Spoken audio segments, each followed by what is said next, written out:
இல்லாதவைகளை இருக்கிறவைகளாய் அழைக்கிற தேவன். ஏன்னா அவர் சிருஷ்டிகர்த்தர். ஹல்லேலூயா. அவர் சிருஷ்டிகர். இருளா இருக்கும், அவருடைய வார்த்தை முன் சென்றா அங்க வெளிச்சம் உண்டாகும். வெளிச்சம் உண்டாக கடவுள்னா வெளிச்சம் உண்டாகும். ஏன் அப்படின்னா உங்க வாழ்க்கையில இல்லாதவைகளை உருவாக்கி தர வல்லவர். ஹல்லேலூயா, ஹல்லேலூயா, ஹல்லேலூயா. ஆபிரகாமை கூப்பிடும்போது அப்படிதான் கூப்பிட்டார்.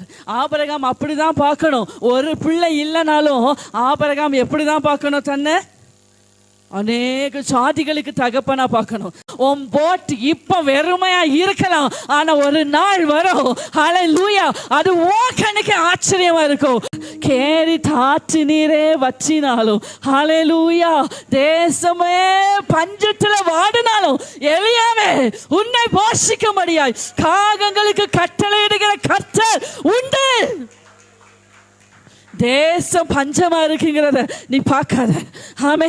கேரி தாச்சு நீர் வச்சுகிறத நீ பார்க்காத எலியாவே. உன்னை போஷிக்கும்படியாய் காகங்களுக்கு கட்டளை இடுகிறவன், உன்னை போஷிக்கும்படியாய் ஒண்ணுமே இல்லாத ஒரு விதவைக்கு கட்டளை இடுகிற தேவன். ஹல்லேலூயா. உனக்கு உண்டு, உனக்கு உண்டு, உனக்கு உண்டு. பயப்படாத, பயப்படாத. உன் களஞ்சிய வெறுமையாய் போக கர்த்தர் விடமாட்டா. கர்த்தர் உண்டு, வார்த்தை உண்டு, தூதன் உண்டு, அவர் அற்புதம்